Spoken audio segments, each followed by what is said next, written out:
Bom dia, meus irmãos. Convido-os a abrir a palavra do Senhor, o Evangelho de João, capítulo 13. Nós vamos fazer uma introdução nesta manhã e nós vamos continuar depois à noite compartilhando desta palavra. À noite nós vamos orar novamente por enfermos. Tem alguns irmãos que não puderam estar pela manhã. Se tiver algum enfermo da sua família, traga, venha em oração.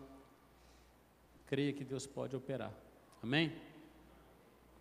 Eu quero louvar a Deus pela vida da igreja essa semana de oração tão preciosa. Encerramos com o auditório cheio e foi um derramar de Deus, um momento tão especial. E muitas vezes nós vemos para buscar ao Senhor sem nada para oferecer, e nós voltamos com fardos e fardos. Louvado seja o nome do Senhor. Voltamos com a nossa aljava cheia. Foi uma bênção. Então, se você não tem frequentado as reuniões de oração, talvez seja por isso que você esteja um pouco fraco. Precisa buscar mais o Senhor. Esta é a principal reunião da igreja, é a de oração. É a dependência total de Deus, é onde Deus nos visita, nos toca. E nós precisamos pedir todo dia para Deus nos perdoar pelo nosso esvaziamento, porque a gente não está buscando. Porque aquele que buscar vai encontrá-lo, será encontrado pelo Senhor. Eu oro por uma igreja viva, uma igreja vibrante, uma igreja que ama estar na presença do Senhor. Não é apenas domingueira, não é apenas em cultos, mas que tem um prazer de estar na presença de Deus, povo cheio de Deus. Aí eu creio que a própria palavra de Deus, quando for aberta, e sempre que for aberta, o canal do nosso coração vai estar escancarado para receber a boa semente, se tivermos um coração quebrantado. João capítulo 13, e diz assim a palavra do Senhor. Ora, antes da festa da Páscoa, sabendo Jesus que era chegada a sua hora de passar deste mundo para o Pai, tendo amado os seus que estavam no mundo, amou-os até ao fim. Amém. Durante a ceia, tendo já o diabo posto no coração de Judas Iscariotes, filho de Simão, que traísse a Jesus, sabendo este que o Pai tudo confiara às suas mãos, e que ele viera de Deus, e voltava para Deus, levantou-se da ceia, tirou a vestimenta de cima, e tomando uma toalha, cingiu-se com ela. Depois, deitou água na bacia e passou a lavar os pés aos discípulos e a enxugá-los com a toalha com que estava cingido. Aproximou-se, pois, de Simão, Pedro, e este lhe disse: Senhor, tu me lavas os pés a mim? Respondeu-lhe Jesus: o que eu faço não sabes agora, compreendê-lo-ás depois. Disse Pedro: nunca me lavarás os pés. Respondeu-lhe Jesus: se eu não te lavar, não tens parte comigo. Então Pedro lhe pediu: Senhor, não somente os pés, mas também as mãos e a cabeça. Declarou-lhe Jesus: quem já se banhou não necessita de lavar senão os pés.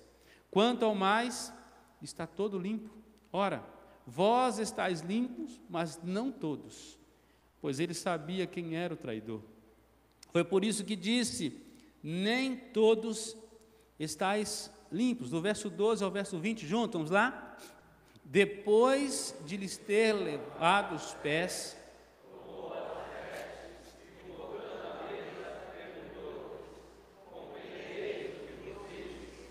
vós me chamais o Mestre e o Senhor, e dizeis bem, porque eu sou.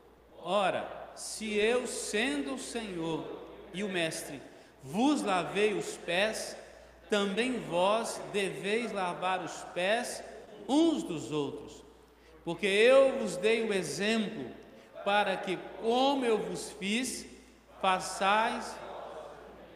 em verdade vos digo, que o servo não é maior do que o seu senhor, nem o enviado maior do que aquele que o enviou. Ora, se sabeis estas coisas, bem-aventurados sois se as praticardes. Não falo a respeito de todos vós, pois eu conheço aqueles que escolhi, é antes para que se cumpra a Escritura: aquele que come do meu pão levantou contra mim seu calcanhar. Desde já vos digo, antes que aconteça, para que quando acontecer, creais que eu sou. Em verdade vos digo, quem recebe aquele que eu enviar, a mim me recebe, e quem me recebe, recebe aquele que me enviou. Ditas estas coisas, angustiou-se Jesus em espírito e afirmou: em verdade vos digo, que um dentre vós me trairá. Então os discípulos olharam uns para os outros, sem saber a quem ele se referia. Ora, ali estava conchegado a Jesus um dos seus discípulos, aquele a quem ele amava. E esse fez Simão Pedro sinal, dizendo-lhe: pergunta a quem ele se refere. Então aquele discípulo, reclinando-se sobre o peito de Jesus, perguntou-lhe: Senhor, quem é? Respondeu-lhe Jesus: é aquele a quem eu der o pedaço de pão molhado. Tomou, pois, um pedaço de pão e, tendo molhado, deu a Judas, filho de Simão Iscariotes. E após o bocado, imediatamente entrou nele Satanás. Então disse Jesus: o que pretendes fazer, faz-o depressa. Nenhum, porém, dos que estavam à mesa percebeu a que fim lhe dissera isto, pois como Judas era quem trazia a bolsa, pensaram alguns que Jesus lhe dissera: compra o que precisamos para a festa, ou lhe ordenara que desse alguma coisa aos pobres. Ele, tendo recebido o bocado, saiu logo, e era noite. Todos juntos. Quando ele saiu, disse Jesus: agora foi glorificado o Filho do Homem, e Deus foi glorificado nele. Se Deus foi glorificado nele, também Deus o glorificará nele mesmo, e glorificá-lo-á imediatamente. Filhinhos, ainda por um pouco estou convosco, buscar-me-eis, e o que eu disse aos judeus, também agora vos digo a vós outros: para onde eu vou, vós não podeis ir. Novo mandamento vos dou, que vos ameis uns aos outros, assim como eu vos amei, que também vos ameis uns aos outros. Nisso conhecerão todos que sois meus discípulos, se tiverdes amor uns aos outros. Perguntou-lhe Simão Pedro: Senhor, para onde vais? Respondeu-lhe Jesus: para onde eu vou, não me podes seguir agora, mais tarde, porém, me seguirás. Replicou-lhe Pedro: Senhor, por que não posso seguir-te agora? Por ti darei a própria vida. Respondeu Jesus: darás a vida por mim? Em verdade te digo, que jamais cantará o galo antes que me negue 3 vezes. Verso 1, a última parte, o último parágrafo, vamos ler juntos. Tendo amado os seus que estavam no mundo, amou-os até ao fim. Vamos repetir. Tendo amado os seus que estavam no mundo, amou-os até ao fim. Feche seus olhos mais uma vez. Vamos orar. Ore por sua vida nesta manhã, que você possa experimentar deste amor de Deus declarado em sua palavra, no nome de Jesus.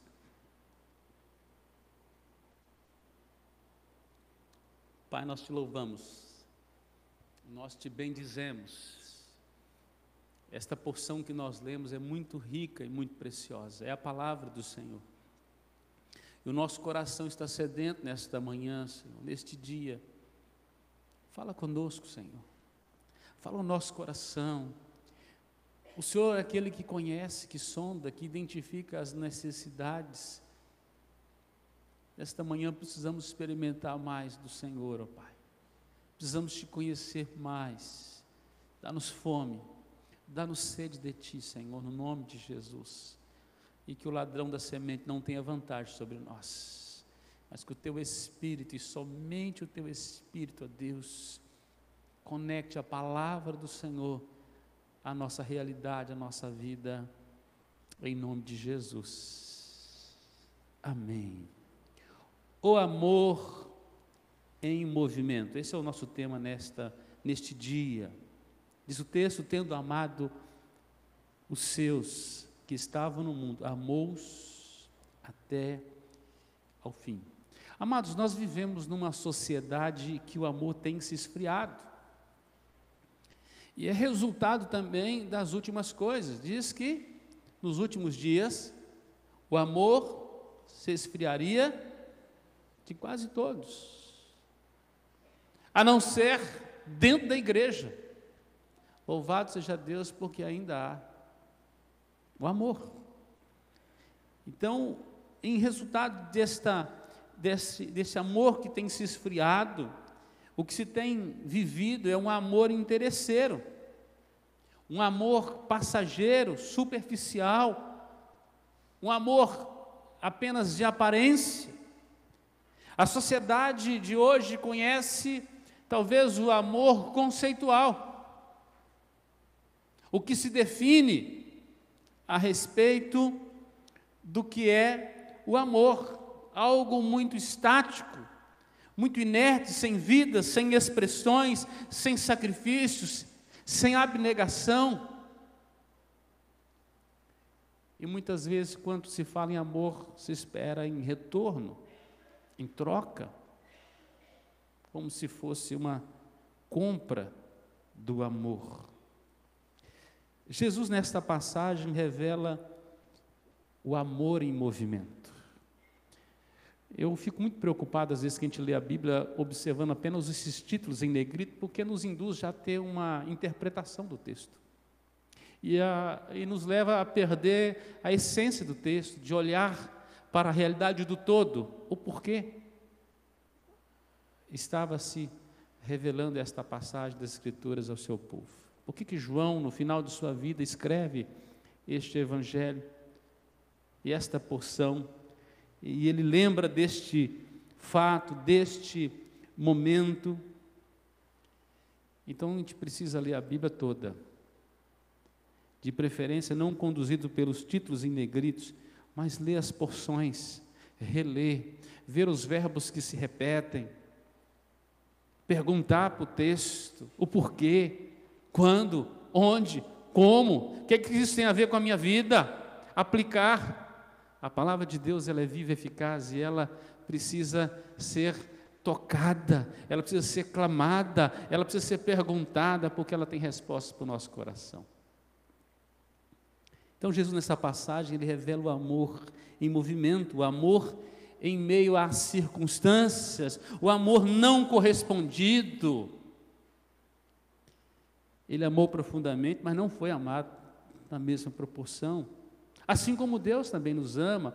O amor traído, a confiança que se perdeu, o amor negado, o amor não compreendido. Até então não se entendia a esfera do amor de Deus, e na verdade nós absorvemos um pouco, como pequenas esponjas desta vida, a riqueza do grande amor de Deus. Um pouco que nós recebemos já é muito, parece que nós não suportamos tamanho amor e cuidado de Deus, o amor do sacrifício, o amor sem limites, o amor sem igual, o verdadeiro amor que lança fora o medo, o amor de Deus, o amor de Deus.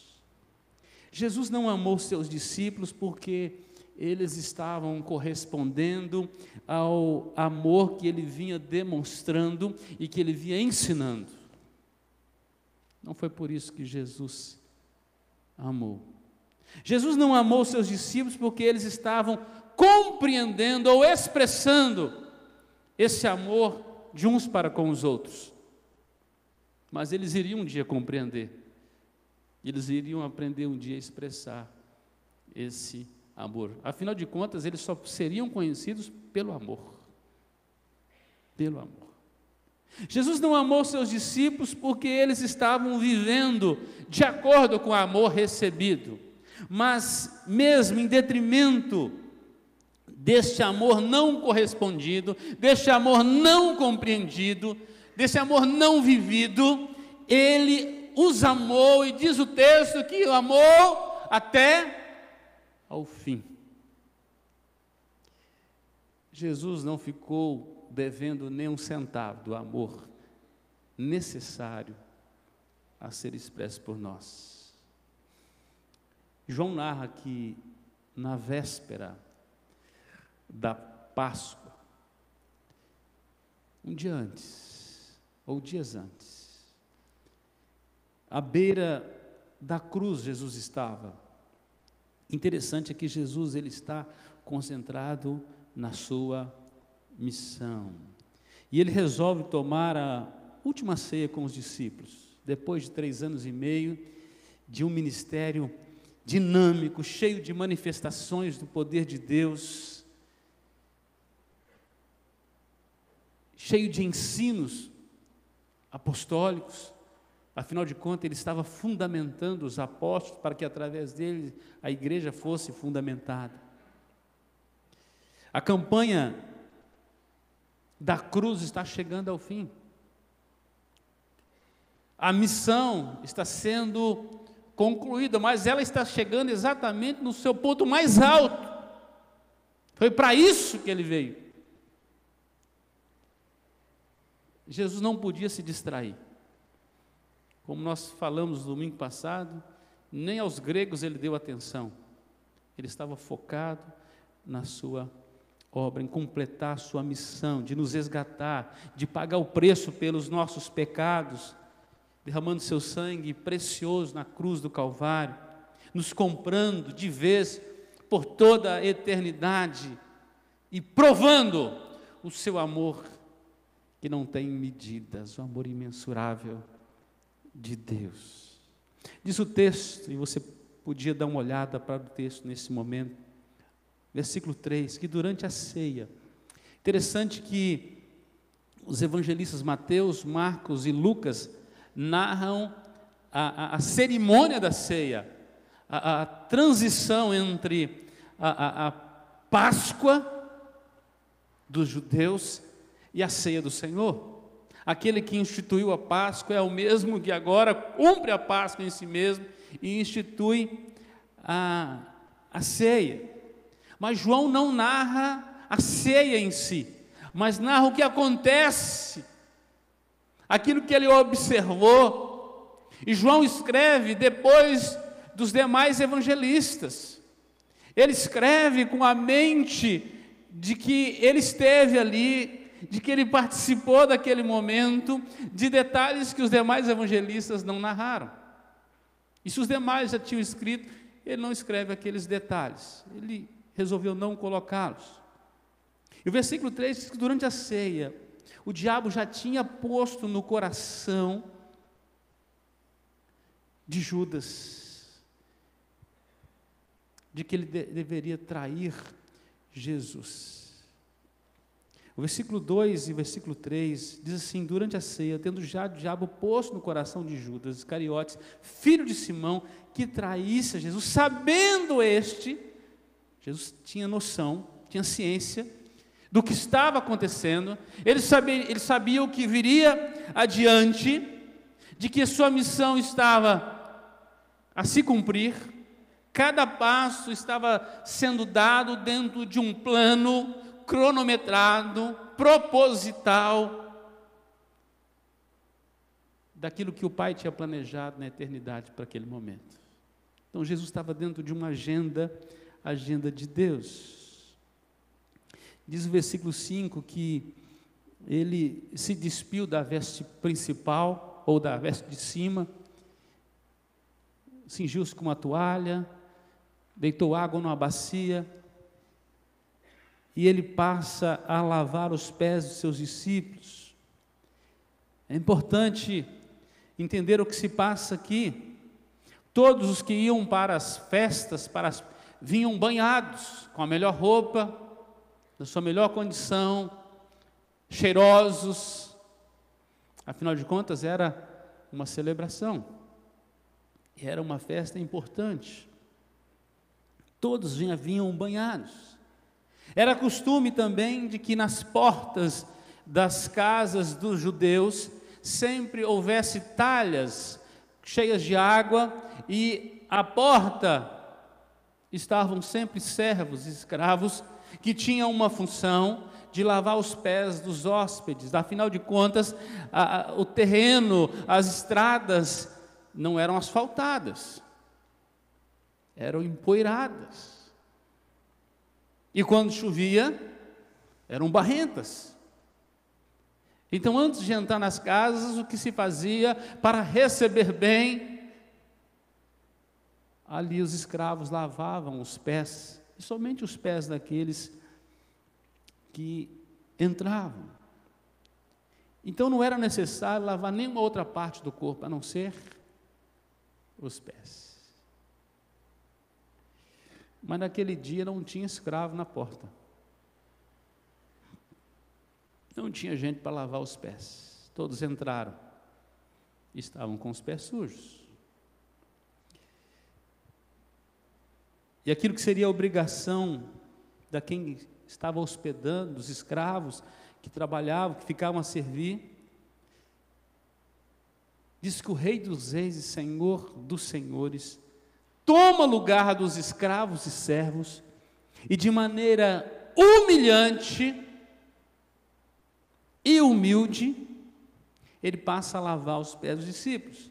Aqui há uma quebra de paradigma cultural e espiritual. Nunca um Senhor tinha feito isso antes. Mas aí vem um contexto. Lucas 22, pode abrir comigo lá? Lucas 22, verso 24 a 27.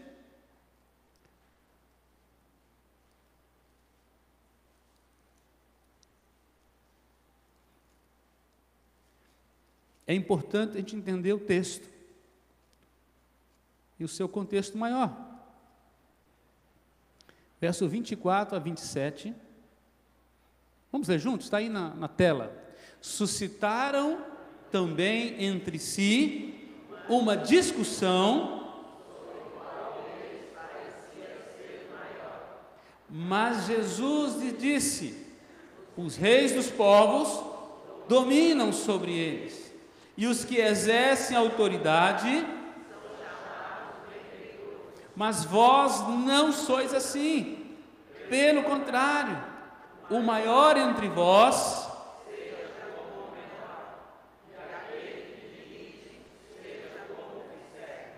pois qual é maior, quem está à mesa ou quem serve?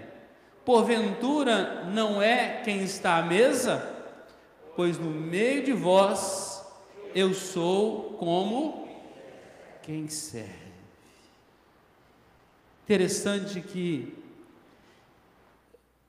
estavam todos à mesa, Jesus focado na sua missão, a missão mais árdua da história. Ele vai dar vida pelos seus discípulos, A conversa deveria ser de tristeza. Ele está provando o amor abnegado. Mas o que está acontecendo na mesa é disputa.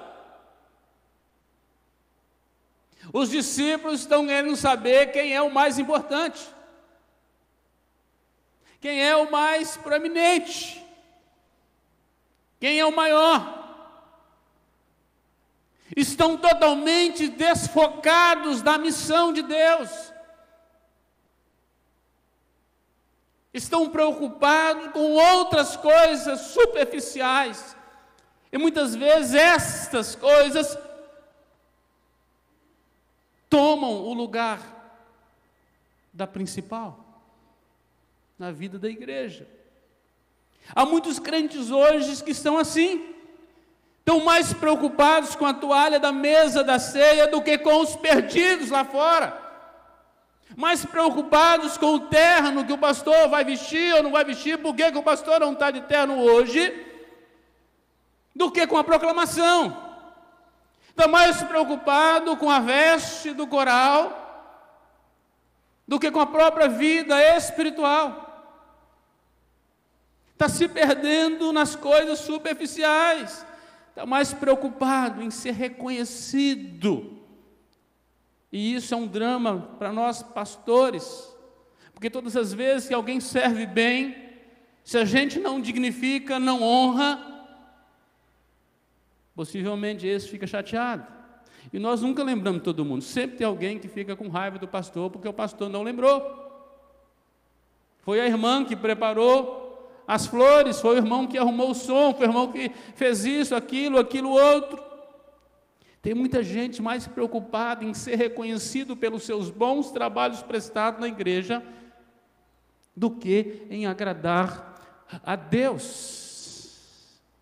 Isso não é amor, isso é negócio com Deus.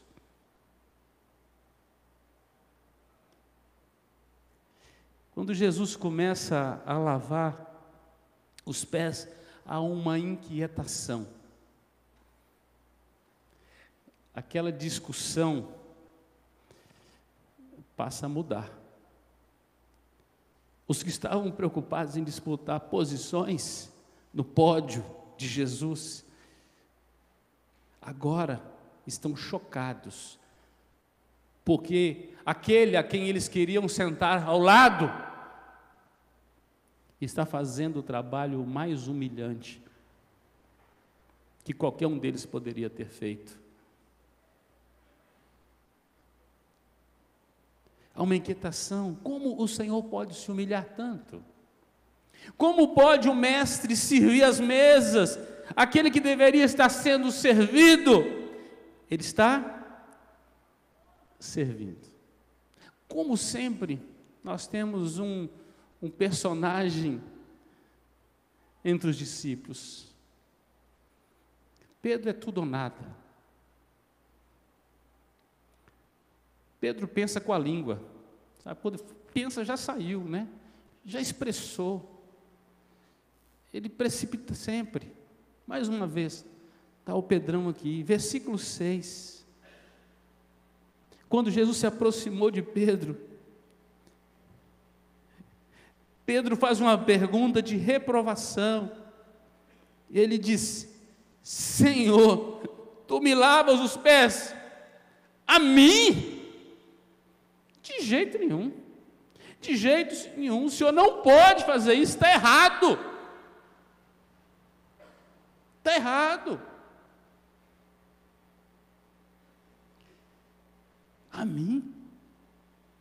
Uma das coisas que Pedro tinha era a noção de quem ele era, da sua insignificância. Versículo seguinte, Jesus vai responder para Pedro: olha, o que eu estou fazendo agora, você não tem capacidade de compreender ainda. Tem hora que a gente fala para as pessoas assim: olha, você não amadureceu ainda, você está verde ainda, você ainda é uma adolescente espiritual, você ainda vai entender. Haverá um momento que você vai compreender, não é o momento ainda. Eu sei que Pedro queria livrar Jesus daquela vergonha, daquela cena humilhante. Alguém esqueceu de lavar os pés. Por que Judas não gastou um dinheiro para contratar um servo para lavar os pés dos discípulos?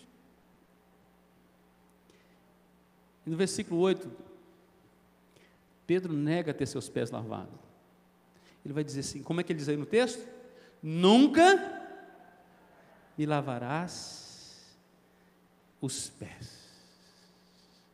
Nunca me lavarás os pés. Precipitou de novo. De novo. Resoluto. Nunca vou deixar o senhor ser humilhado tanto. Nunca. Mas Jesus advertiu Pedro, dizendo, se eu não te lavar, você não tem parte comigo. Você não é mais meu discípulo. Você não tem parte mais na missão. Aqui tem um princípio. Havia neste ato um símbolo batismal. Não dava para entender naquele momento. Tem muita gente que frequenta a igreja há muitos anos, ou de repente acompanha os cultos pelas transmissões há muito tempo, mas não tomou uma posição ao lado de Jesus ainda. Quando nós decidimos passar pelo batismo, é um sinal visível de uma graça que Deus já aplicou no nosso coração. Quando nós passamos pelo batismo, nós estamos declarando que nós fazemos parte do time.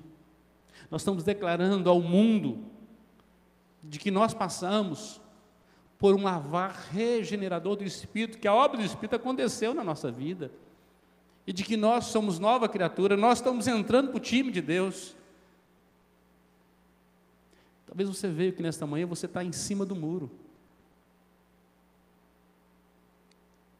negando assumir um compromisso mais importante.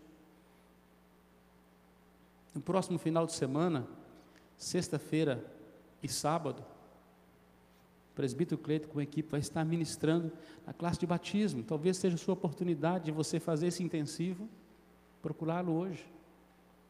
Não deixar para depois. Havia um princípio, recusar passar pela água era recusar entrar na missão.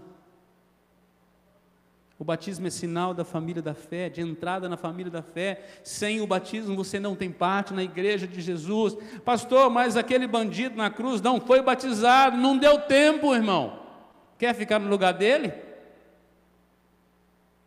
Mas deu tempo para você.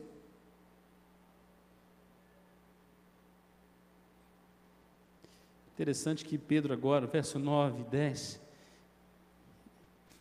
ele não quer apenas o pé, ele quer tomar um banho. Não entendeu de novo. 3-0 para Jesus, né? Só nesse texto. Não entendeu de novo. Não somente os pés, mas lava a cabeça, lava as mãos, me dá um banho, Senhor. Me dá um banho. Jesus vai dizer, olha, quem lavou os pés já está limpo. Quem passou pelo símbolo já recebeu também a realidade que dele decorre.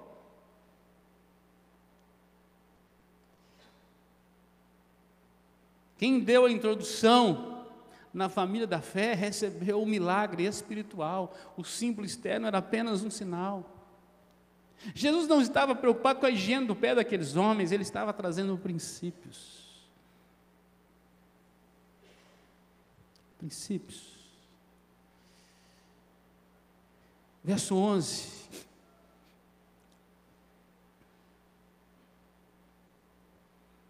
Diz o texto: pois ele sabia quem era o traidor, foi por isso que disse, nem todos estáis limpos. Mas havia ali um, que mesmo tendo os seus pés lavados, o seu coração estava sujo.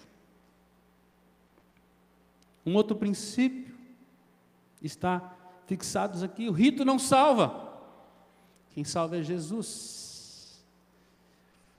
Mas todo salvo deve passar pelo rito.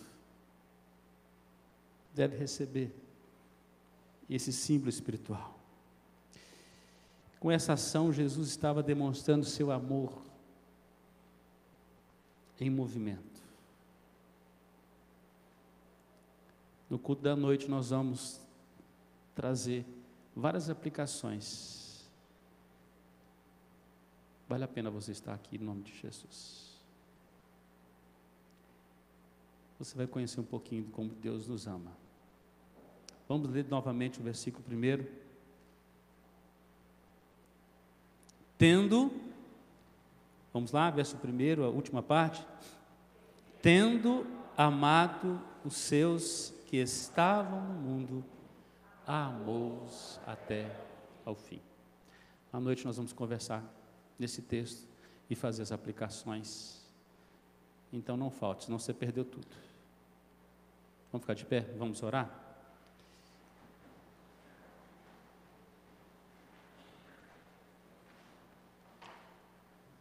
Pai de amor, nós te louvamos pela porção da Tua palavra. Ela já está falando conosco, Senhor, e vai continuar falando durante o dia, ó Pai. Que o Senhor possa ir aplicando essa palavra ao nosso coração, que nós possamos entender a riqueza da Tua palavra, esta que é, ó Deus, o nosso baluarte, que é o alicerce da nossa vida, a baliza da nossa vida, Deus, é nela que nós encontramos convicção de vida eterna. É ela que testifica a respeito do Teu Filho, aquele que nos amou, e a Tua palavra diz que Ele não negou o seu amor, mas Ele nos amou até o fim. Nos abençoe nesta manhã. Ainda teremos agora, Deus, a escola bíblica. Abençoe cada aluno em sua classe, a lição que vai aprender ali. Abençoe os professores, no nome de Jesus, que seja um tempo rico, precioso de crescimento e aprendizado. Assim nós oramos e te louvamos em nome de Jesus. Amém.